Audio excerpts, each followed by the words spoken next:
Well, played football all my life from the time I was 6 years old, and probably the biggest reason, other than the love of the sport, is I was inspired by coaches. It's very rewarding. If I have anything to say, it's just the rewarding to know that, years later that you have players come up to you and do you remember me, and you coached me here. To me, that's the ultimate. Kids need to feel passion.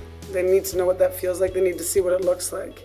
And I think it's a transferable life skill that, that little lesson that you learn on the field, you can bring to the classroom, you can bring to your home life. I think probably the most fun I've had coaching is, when I've gotten to coach my kids' teams, whether it was my daughter's basketball or my son's basketball and hockey, those type of things. Those are the things that I probably cherish the most.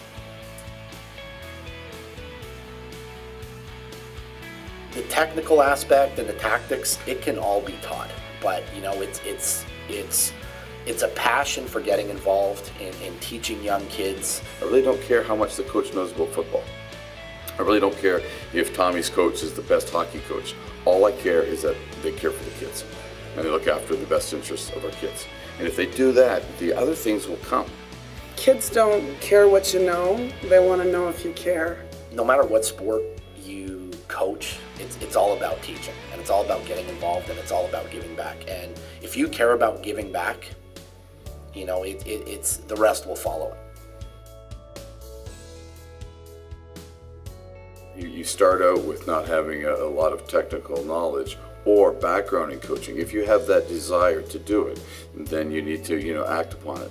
But once you act upon it, you need to make sure that you provide your student athletes or your youngsters with the best possible experience that you can. I believe as a coach you have to be constantly learning.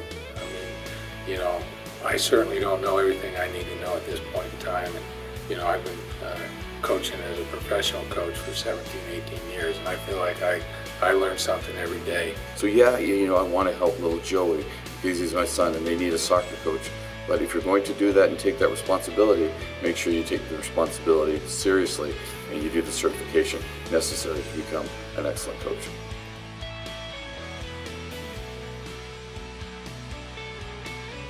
In Ontario, we have great community spirit, great, outstanding youth sport, and it's the backbone of our athletic programs is coaching.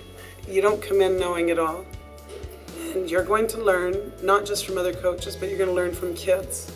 My advice would be to jump into it, that you learn by doing, and that's the best way to get confidence, and that you might not be a great technical coach, but if you have, that caring attitude deep down, that you care about things, you care about the kids, you care that they have a great experience, that's the most important thing. And those moments will shine. They will come at you. You'll see it in an instant on a court. You'll see it in an instant with two athletes interacting with each other. And you'll know you've done your job. Some people who probably never thought that they would be good coaches or would enjoy it, once they try it, they can't give it up. They can't get enough of it. Get out there, get trained, go through the National Coaching Certification Program. Just don't be afraid. Get involved. Be a part of your community. It's really important in those kids' lives.